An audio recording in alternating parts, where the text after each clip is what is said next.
அல்லேலூயா. கர்த்தருடைய பரிசுத்த நாம ஸ்தோத்திரம். இந்த அபிஷேக கூட்டத்துக்கு வந்திருக்கீங்க.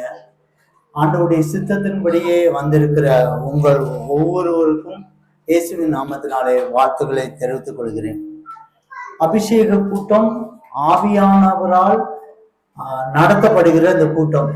ஆவியானவர் அபிஷேகத்தினால நிறைகிறது மட்டும் கூட்டம் அல்ல, ஆவியானவரால் நமக்கு சொல்லுகிறதான சத்தியத்தையும் அதை கேட்டு நடக்கும்படியாக ஆவியானவர் நமக்கு ஆலோசனை சொல்லுகிறார்.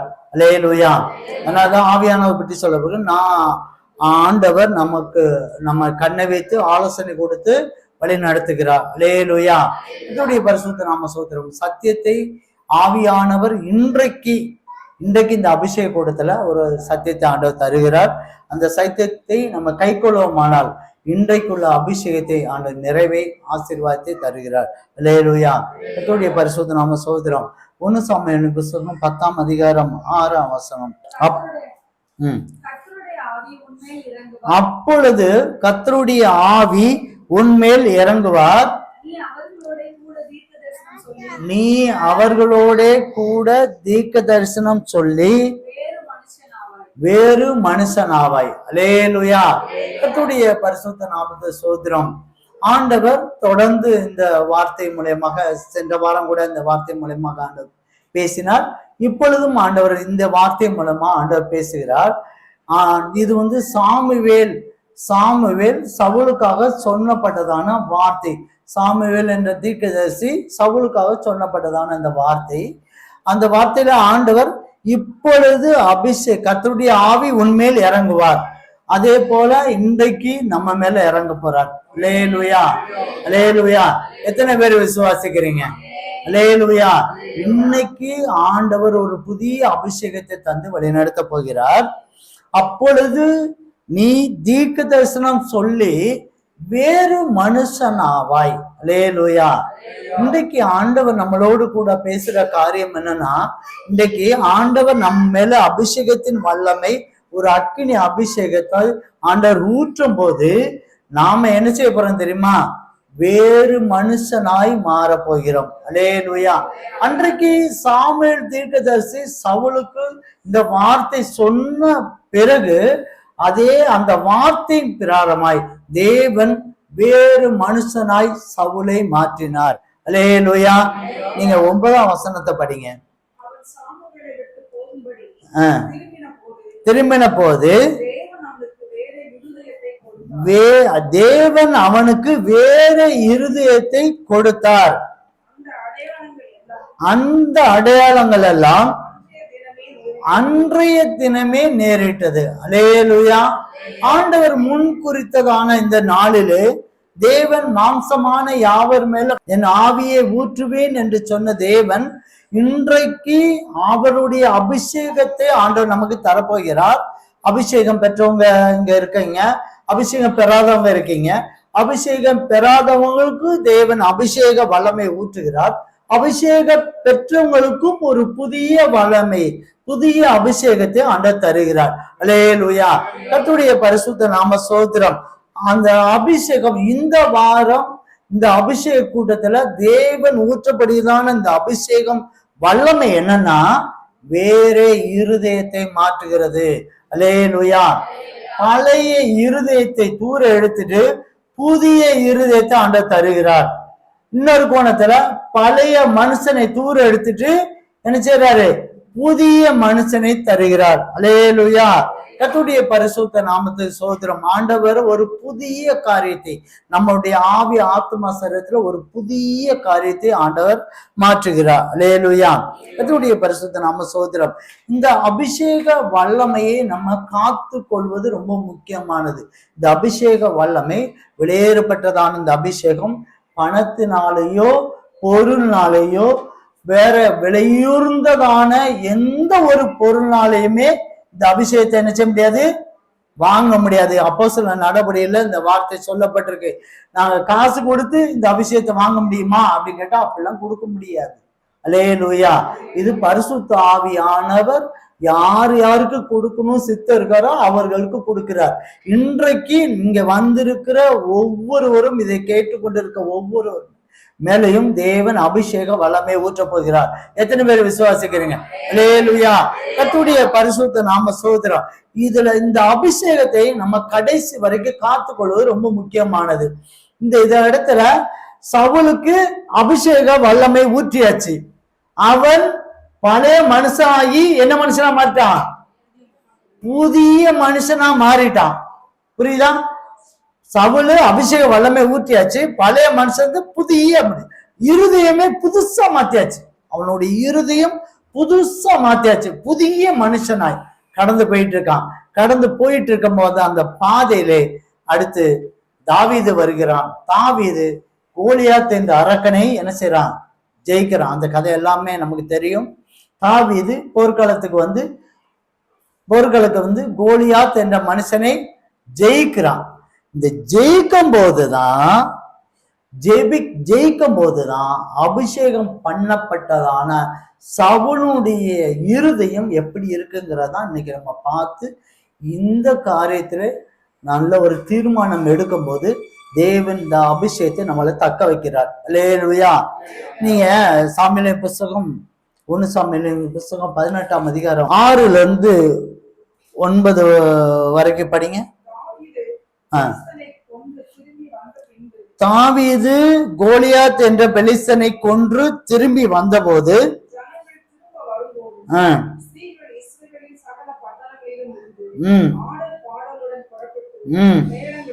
மேளங்களோடும் கீத வாத்தியங்களோடும் சந்தோஷமாய் சவுலுக்கு எதிர்கொண்டு வந்தாங்க. அதாவது தாவீது இஸ்ரவேல் ஜனங்களை யாருமே கொல்ல முடியாத ஒரு பெரிய அரக்கனை கொன்னுட்டான். இஸ்ரவேலை ரொம்ப நிந்தித்தான்.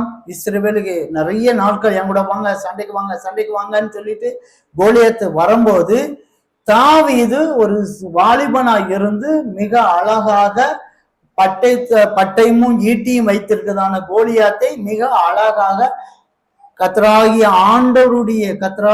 இயேசு கிறிஸ்து ஆண்டவருடைய துணையோடு போய் ஜெயிச்சுட்டு வந்துட்டான். ஜெயிச்சுட்டு வரும்போது அந்த இஸ்ரவேல் ஜனத்தில் பட்டணத்தார் எல்லாரும் ஆடக ஸ்திரீகள் சின்னவங்க பெரியவங்க எல்லாரும் நினைச்சாங்க ஆடல் பாடலோடு யாரை வரவேற்று கொண்டு வராங்க? தாவீதை வரவேற்று சவுலுக்கு கொண்டு வராங்க. இவன் தான்ப்பா ஜெயிச்சிருக்கான் அப்படின்னு சொல்லி சவுல்கிட்ட காமிக்க முடியாத அந்த நடைபயணமா கொண்டு வராங்க. அந்த ஸ்திரீகள் ஆடி பாடுகையில் சவுல் கொன்றது 1000,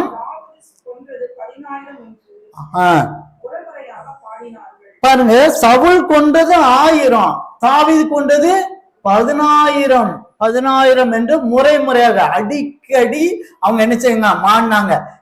சவுல் 1000, தாவீது 10,000 அப்படின்னு சொல்லிட்டு அவங்க பெருமையா யாரை பற்றி பெருமையா சொல்றாங்க? தாவீதை பற்றி பெருமையாய் பாடி துதித்து கொண்டு இருக்கிறார்கள். அல்லேலூயா. அந்த 8 இந்த வார்த்தை எந்த வார்த்தை? சவுல் கொண்டது 1000, தாவீது கொண்டது 10,000ங்கிற வார்த்தை சவுலுக்கு என்னது? இது விசனமாய் மாறிச்சு. மிகுந்த எரிச்சல் அடைந்து தாவீதுக்கு 10,000 எனக்கோ 1000 கொடுத்தார்கள், இன்னும் ராஜாங்க மாத்திரம் அவனுக்கு குறைவா இருக்கிறது என்று சொல்லி அந்நாள் முதற்கொண்டு சவுல் தாவீதை தாய்கரமாய் பார்த்தான். அதாவது அவன் பார்க்கும் போதே விகாரமா பார்க்கிறான், விசனம் அடைகிறான். அல்லேலூயா. கர்த்தருடைய பரிசுத்த நாம ஸ்தோத்திரம். சவுல் யாரு? அபிஷேகம் பண்ணப்பட்டவன். சவுல் யாரு? அபிஷேகம் பண்ணப்பட்டவன். சவுல் யாரு? தீர்க்கதரிசி. சவுல் யாரு? வேறே மனுஷனாய் மாறினவன். சவுல் யாரு? வேற இருதயத்தை பெற்றவன். அல்லேலூயா. கர்த்தராகிய பரிசுத்த ஆவியானவரால் நடத்தப்பட்ட அபிஷேகம் பண்ணப்பட்ட ஒரு சவுல். அல்லேலூயா. கர்த்தருடைய பரிசுத்த நாம ஸ்தோத்திரம். அந்த சவுல் மற்றவங்க ஆசீர்வாதத்தை பார்க்கும்போது என்னவா மாறுது? எரிச்சலா மாறும். அல்லேலூயா. கர்த்தருடைய பரிசுத்தம். எரிச்சல் வருது, வன்கம் வருது, பொறாமை வருது, கோபம் வருது. மற்றவங்களுடைய ஆசீர்வாதத்தை கண்ணால பார்க்கும்போது விசனம் வருது. ராஜாங்க மட்டும்தான் அவனுக்கு குறை இருக்கு. அவன் ராஜாங்க. யாரோ 4 பேர் பாடுறாங்க, அவ்வளவுதான். யாரோ 4 பேர் புகழ்ந்து பாடுறாங்க. மற்றவருடைய புகழ்ச்சியை பார்க்கும்போது என்னது? கசப்பா இருக்கு. வேதம் சொல்லுது, அந்த நாள் வரை காய்மரமாய் அவன் இருந்தான். அவன் கசப்பு அவன் மனசுக்கு, அவன் இருதயத்துக்குள்ள குடிபெயர்ச்சி, கோபம், எரிச்சல், பிடிவாதம், வைராக்கியம். அவனை கண்ட உடனே ஒரு கோபம், எரிச்சல். யாரை கண்டு? தாவீதை கண்டு. நமக்கும் அதே மாதிரிதான். அபிஷேகம் பெற்றுக்கலாம். நீங்க தீர்க்க தரிசனம் பெற்றிருக்கலாம், நீங்க வேற இருதயத்தை பெற்றிருக்கலாம். அபிஷேகம் பண்ணப்பட்ட சவுலுக்கு தான் இந்த சம்பவம். சரி, இதோட இந்த கோபம், அவன் கோபத்துல இருந்துட்டான். சரி, ஏதோ கோபப்பட்டான், விசலம் அடைஞ்சான். ரைட்டு, என்ன நடந்தது பாருங்க. அதுக்கு அடுத்து பாருங்க, 10 படிங்க.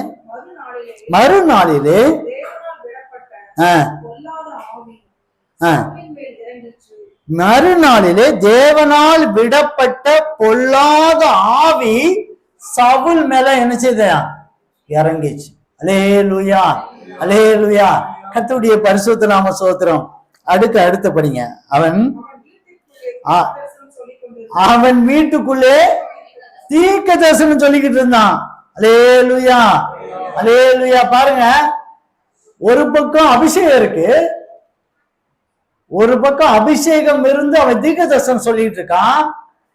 இவனுடைய மற்றவனை பார்க்கும் போது விசனமோ கோபமோ எரிச்சல்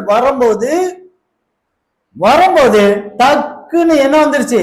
பொல்லாத ஆவி வந்துருச்சு. அல்லேலூயா. இப்போ ஒரு மனுஷனுக்கு கர்த்தரால் வரப்பட்டதான தீர்க்க தரிசனம் மட்டும்தான் வரும்னு கட்டாயம் இல்ல.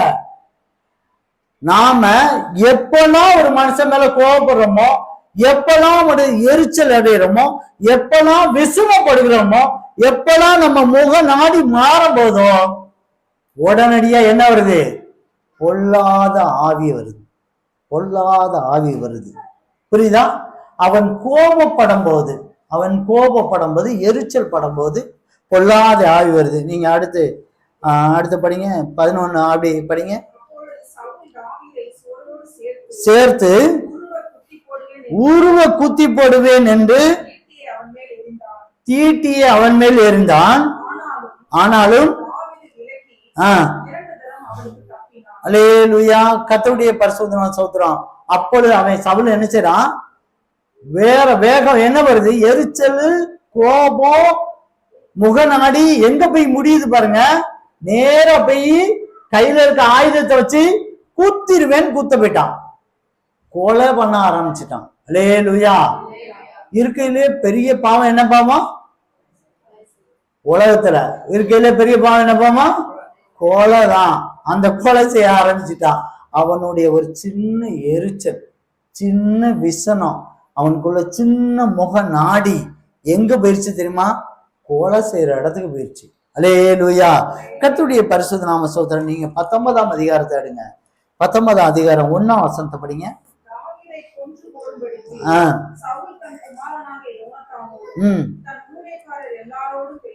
தாவீதை கொண்டு போடும்படிக்கு அரசாங்கத்துல இருக்க சவுலுடைய பையன்டியும் அவங்களுடைய அதிபதிகள் எல்லாத்திலையும் வச்சு பேசுறான். அடுத்து நீங்க 6ஆம் வசனத்துல இருந்து 9ஆம் வசனம் வரை படிங்க.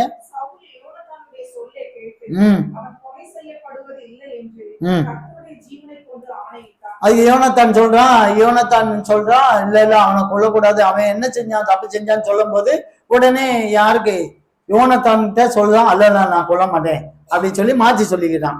முதல்ல கொல்லும்படி ஆலோசனை பண்றான், அவன் மகன் சொல்லும் போது மாற்றின்னு சொல்லிக்கிறான். அடுத்து மறுபடியும் ஒரு யுத்தம் உண்டாயிற்று.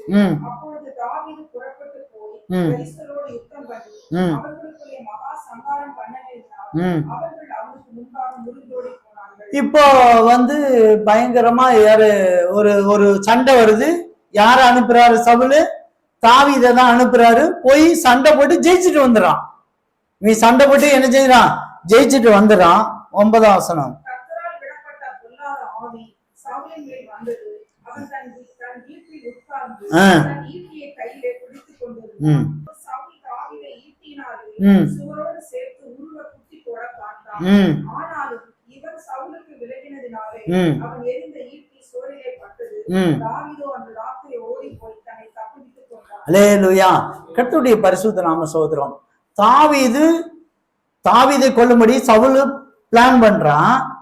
பிளான் பண்ணும்படியாக என்ன செய்யறான்? ஒரு சண்டை நடக்குது. அந்த சண்டைக்கு இவனே தலைவரா அனுப்பி விடுறான். பெலிஸ்தர் போய் சண்டை போட்டு வாயா அப்படிங்க.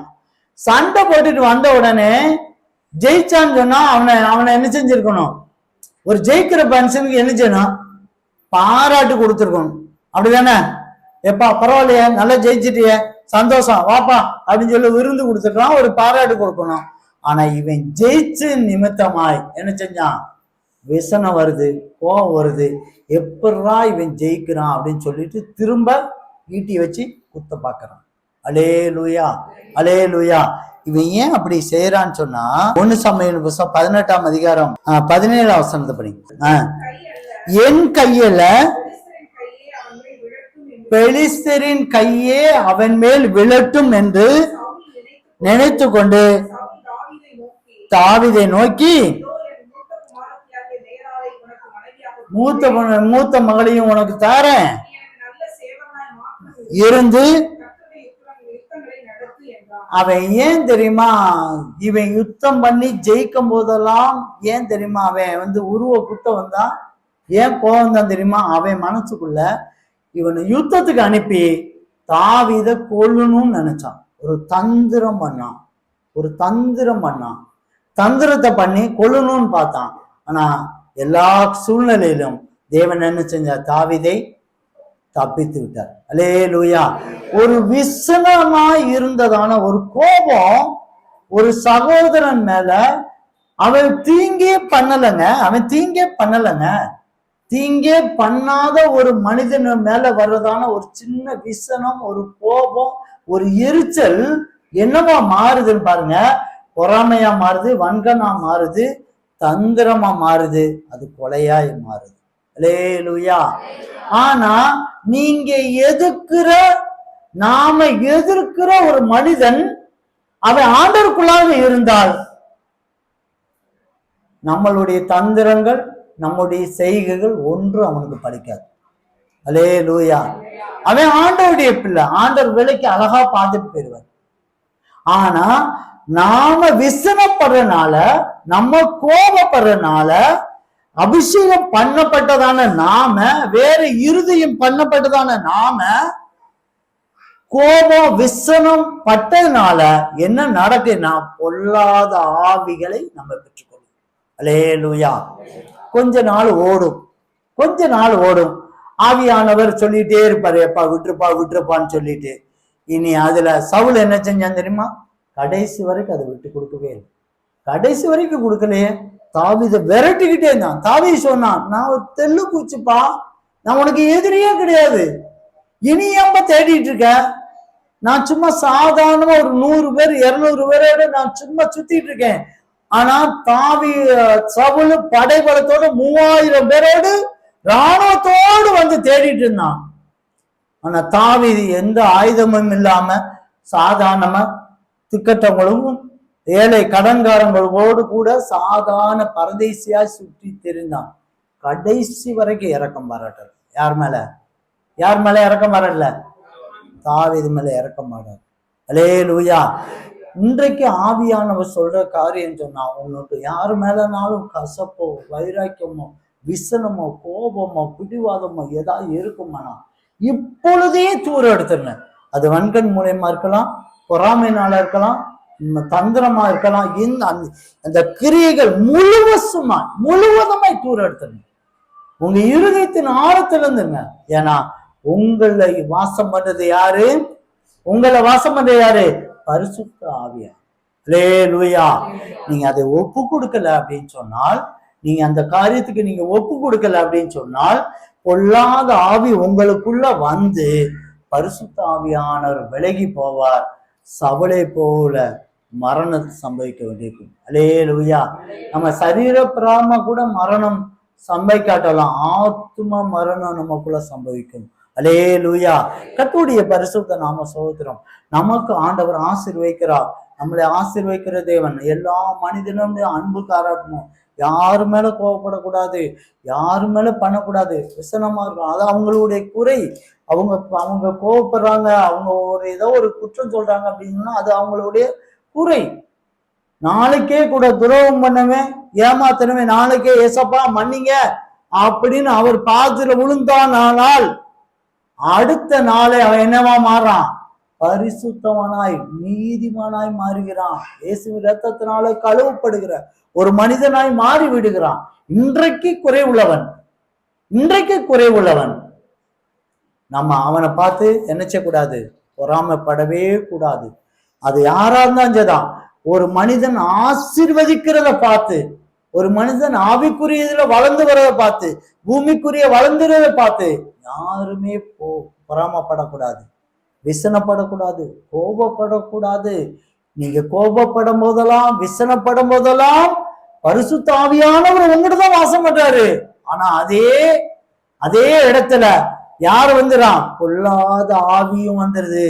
அதனால இன்றைக்கு இந்த ஆவியானவரால் நடத்தப்படுகிற நமக்கு, இன்றைக்கு அபிஷேகம் பெறாதவங்களுக்கு தீர்க்கமான அந்த சத்தியத்தை பெற்றுக்கொண்டு இனி வரக்கூடிய நாட்கள்ல நான் கோபம், எரிச்சல் என் வாழ்க்கையில இருக்கக்கூடாதுன்னு சொல்லி ஒப்பு கொடுத்துட்டு ஆவியானவற்றை கேளுங்க. நிச்சயமா ஆண்டவர் உங்களுக்கு அபிஷேகம் தருகிறார். அபிஷேகம் பெற்றவங்க, வரங்கள் பெற்றவங்க கூட நீங்க இனி என் வாழ்க்கையில கோபம், எரிச்சல், விசனம் இதெல்லாமே என்கிட்ட வரக்கூடாது. ஏன்னா வரும்போதெல்லாம் எனக்கு என்ன வருது? பொல்லாத ஆவி வருது. ஆண்டவரே இதை எடுத்து போடுங்க, நான் உம்முடைய பிள்ளையாய் மாறுகிறேன் அப்படின்னு சொல்லி ஒப்பு கொடுக்கும்போது உங்களுக்கும் ஒரு அக்கினி அபிஷேகத்தை ஆண்டவர் தர வல்லவரா இருக்கிறார். எல்லாரும் எழுந்திருப்போம். நிச்சயமாக இந்த இடத்துல அபிஷேகத்தை தந்து ஒரு மிக பெரிதான ஆசீர்வாதத்தை ஆண்டவர் கட்டளை இடுகிறார். பிள்ளைகளே, ஆண்டவர் பேசுவதற்காக காத்திரும். கலாபால காலாபா காலாபால கால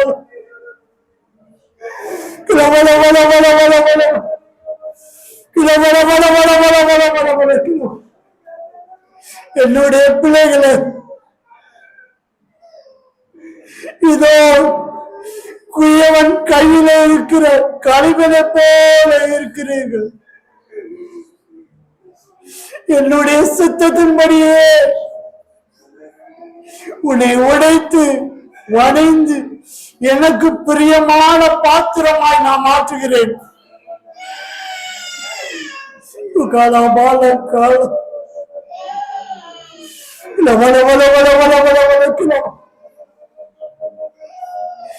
நான் கற்றுக் கொடுக்கிறதை நீங்கள் மனப்பூர்வமாய் ஏற்றுக்கொண்டு கை கொண்டபடுகிறதுனால நான் உங்களை என்னை போல பரிசுத்தமாய் மாற்றுவது லேசான காரியம்.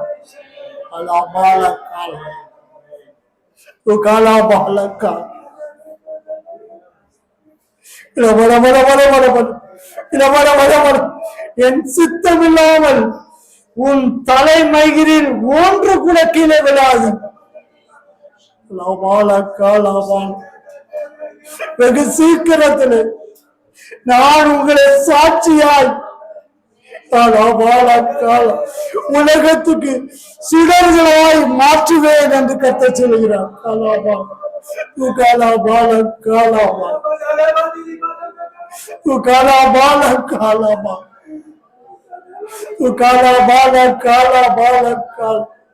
Thank you, Jesus. Thank you, Lord. Thank you, Lord. Thank you, Jesus. நன்றி ஆண்டவரே, நன்றி ஆண்டவரே, நன்றி ஆண்டவரே, நன்றி ஆண்டவரே, நன்றி ஆண்டவரே. பொறுப்படுத்திக் கொள்ளும் இயேசு மூலமா ஜெபங்கள் நல்ல பிதாவே, ஆமென்.